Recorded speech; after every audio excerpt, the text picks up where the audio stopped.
Good morning. I am delighted to be in Montreal. Montreal was my first port of entry. I spent great 8 years in Montreal, then I moved to Toronto, 20 years in Toronto, and now I am in British Columbia, from coast to coast. Still one more north, probably.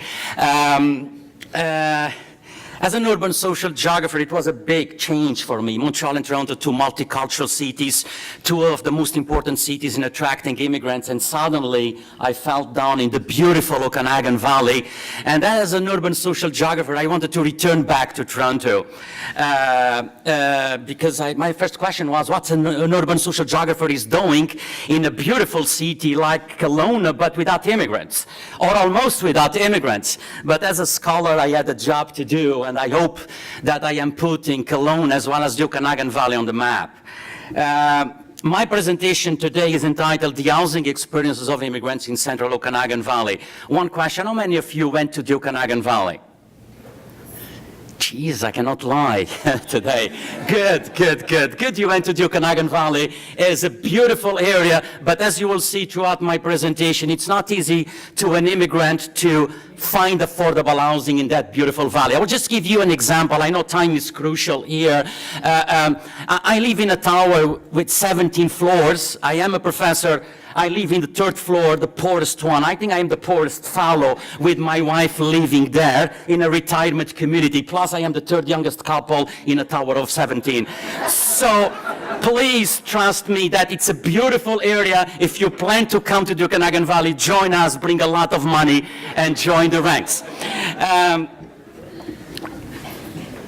So the population, my presentation will deal with Kelowna, Penticton, and the Vernon. But just to let you know, I will move through some of those slides fast. I have 37. You can have access to my PowerPoint. So please forgive me for going throughout some of those transparencies very, very fast. But the Okanagan Valley has been an area is going through huge transition. Just to let you know the case of Kelowna, 100 years ago we had less than 10,000 people. Now we have 110,000 people. So it has grown tremendously, particularly since 1976, from 36 to 110,000 people. And there are different reasons for that.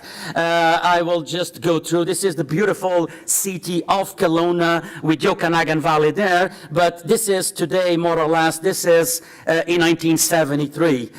You don't need glasses, even if you are at the back of the room, to see that urbanization is growing from rural, orchard-oriented city to a golf course retirement community. Don't be surprised. The minister mentioned that Quebec is one of the oldest, is the oldest province, but I have to tell you that we are the champions of aging in place in Kelowna, which is good, with a lot of people from Calgary, mainly from Calgary and other places. It's nice. I am ready to retire, as I mentioned in my tower. I am ready to retire in that beautiful Okanagan Valley.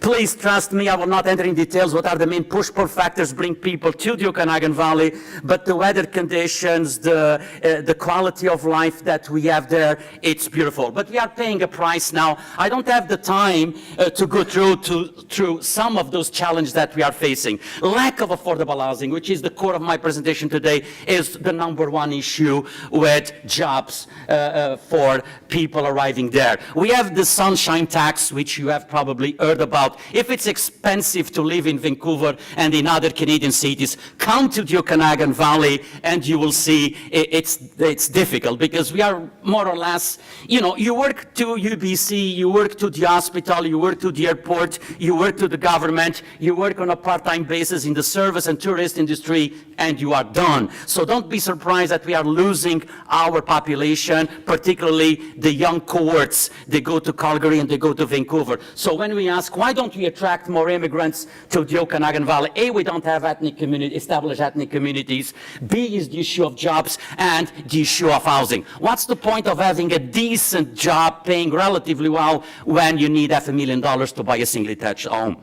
So I will not enter in details here, but from urban sprawl to increase the demand for resources to a deficient public transportation is a car-oriented society. Don't laugh, I just got my driver's license at 45 when I arrived in the Okanagan Valley, at 45, and still I don't own a car. I am part of that selected club at UBC without a car. I rent a car only once in a while to see the beautiful valley, and it transpires all over my body.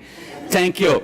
I'm telling you the truth. I have one of my grad students here. You can confirm what I am saying. So lack of skilled jobs, an aging population, the exodus of our youth, and lack of affordable housing are some of the challenges that we face in that area. So let's go now to the key part of my presentation dealing with housing. As you know, the successful integration of immigrants into a new society is based on their attainment of several basic needs. Some of those needs are on this figure one. One is access to a comfortable neighborhood where you will be accepted, where you have access to community-based services. The other one, which has been the core of my research as a scholar, is access to affordable, adequate, and suitable housing, and also homeownership, because we immigrants, the ultimate dream for most of us in this country is to own a home that we can say, yes, finally I did it in this country. For most of us immigrants, we feel Canadians, we feel part of this country when we own a piece of land. But access to education, employment, and income are certainly other important components dealing with integration of immigrants. In today's paper, the main goal of my presentation is to look at the housing experiences and coping strategies of new immigrants. I am concerned in this study with new immigrants that arrived in the Okanagan Valley in the last 10 years. I don't know if somebody's translating what I am saying. Yes. Oh, I feel sorry for this fellow. I feel sorry. Bon, je peux parler en français si tu veux, mais on aura le même problème. Anyway, but anyway, I cannot go slower than that. Sorry, my friend. But as I mentioned, the goal of my presentation is the housing experiences and the coping strategies of these immigrants. With regard to research questions, I have three main research questions guiding my study. The first one are the barriers and challenges that they face to find affordable housing in one of the most expensive real estate markets in Canada, particularly Kelowna, after Vancouver, Victoria, and Toronto. Kelowna is in fourth place. Don't keep that in mind. Also, I was interested on the strategies, the coping strategies that immigrants use to survive in this expensive housing market. And last but not least are the major policy recommendations coming from these people. Here we have a map of Kelowna. You can see that the number of immigrants in Vernon, Kelowna, and Kamloops is small. We still don't attract too many immigrants, and the numbers can vary from 18% in Kelowna to 14, 15 in Vernon to 16 in Penticton. Anyway, Kelowna also, I have a series of tables which I will not have a chance to show you, but Kelowna also, as well as the Okanagan Valley, we are well below the average for BC with very, very small numbers of members of visible minorities. We are the white bread of the interior of BC, no doubts about that, and the numbers, they don't lie. So now you understand why Carlos Teixeira, an urban social geographer, would like to have more immigrants. It will become an interesting social laboratory to do more research, but we still have a long way to go there. I will go throughout all those statistics. You will believe that you can buy some garbage, quote unquote, sorry, that's not what I want to say, but look at this. Look how cute this house is for $329, but you are invited to buy the 5 millions or more in the beautiful Okanagan. This is the reality. I'm not exaggerating, my friends. This is the reality of the Okanagan Valley. I have some graphs here showing that if you want to make money in this country, come to the valley, and in a relatively short period of time, whether you move to North Okanagan, South Okanagan, or Central Okanagan Valley, you can make a lot of money in the real estate business. A table coming from from Demographia, which shows you how Kelowna is placed in the major league among the most expensive real estate markets in the Western world. And with Mike on my left telling me that I have 5 minutes, I am panicking here now. Just to let you know that in terms of methodology, I did 8 focus groups, 53 new immigrants participate in these focus groups, 24 in Kelowna, 15 in Vernon, 14 in Penticton, and I also did 35 key informants. This was the first study I did in the Okanagan Valley. Very exploratory, very qualitative, and since then I did 2 quantitative pieces of work which are already published and you can get copies of it. In terms of tables, you will not be able to read that. I just can tell you that most of those immigrants, 2/3 came directly to the Okanagan Valley, which is interesting. They didn't go to Vancouver. Most were landed immigrants. They came to the Okanagan Valley to join members of their families already established there. In terms of community resources, interesting, they had already relatives and friends, and friends and relatives in the Valley played an extraordinary important role in providing them with housing and arrival, as well as providing them with jobs. Table 2, again, you will not be able probably to read. They were renters. Public and social housing is quote-unquote almost absent from the Okanagan Valley. It takes years to get into it. What is interesting from this table is when I asked them the percentage of income spent in housing, 2/3 or more of these people, they spend more than 30% and in some cases 50% in housing. It's too much money going to housing. However, despite all those difficulties, if I ask them if they plan to return back home, more than 80% or so, they really like the beautiful Okanagan Valley.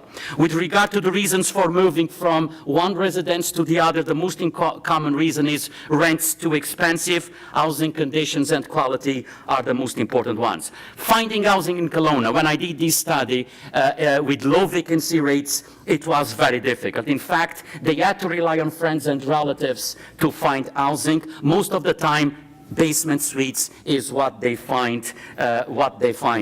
And with just a few minutes to go, hidden homelessness, it's common in Kelowna. We immigrants, we have our own coping strategies. We don't sleep on the street, but some of those strategies, doubling up, overcrowding, couch surfing, sub-renting, renting a basement is quite popular for the reasons that you will understand are some of those strategies that we use. In terms of recommendations, I would like just to let you know that basement suites is saving Kelowna's affordable rental market. It's what we call, the words are not mine, the good, the bad, and the ugly of the basement suites. It's true they are cheap. It's true that some of those basements belong to family members and relatives, but the housing conditions, they are not the best ones. In fact, the City Hall of Kelowna, as well as in the Valley, they are legalizing more and more of those illegal basement suites, and that's a good way to improve the quality of those basement suites. Renters and landlords, 2 worlds apart. In this study, I found that 2 out of every 5 immigrants found discrimination in the housing market. And in a market like ours, you are discriminated because of the color of your skin, because of your sexual orientation, because of your religious orientation, because of your accent, because of your immigrant status. So these are some of the reasons we see again and again, and I have done several studies. Unfortunately, some immigrants discriminate, some landlords, they discriminate against immigrants, and it's another barrier they have to add to their strategy. In terms of roles of government, immigrants and key informants that I interviewed agree that governments at all levels can play a critical role in addressing the affordable housing crisis in the central Okanagan Valley. Finding affordable housing construction, regulating and cooperating with developers, facilitating dialogue between landlords and renters, or supporting community organizations. Also, there is a general agreement that municipal governments lack both the resources and the constitutional powers to deal with these issues on their own. In terms of conclusion, since time is done with 1 minute, I would like to read it fast. Despite efforts by the government and business community to attract immigrants, development and implementation of attraction and retention strategies has been challenging. I have to give credit to Economic Development Commission, to the Chamber of Commerce. We are going overseas not only to attract entrepreneurs and so on, but we still have a long way to go. Particularly, I didn't have a chance to talk, one of the major issues we can deal, and it's cheap to deal with this issue, is lack of information dealing with housing. So we have so many good social workers, so many good organizations, community organizations, but in terms of providing immigrants with information about housing, it's almost absent. We can fill out this gap. We should fill out this gap, because I need help to find a house, a job, but please help me also find a house in a car-oriented city where public transportation sucks. Although new immigrants, and I finish, Mike, although new immigrants are necessary to supply labor force for the region's service and tourist industries, and to replace an aging population in central Okanagan, new immigrants continue to avoid this part of interior BC in favor of the cities of Calgary as well as Vancouver. We are too close to two great cities, not Calgary in terms of weather conditions, and we are stuck just in the middle. Merci beaucoup.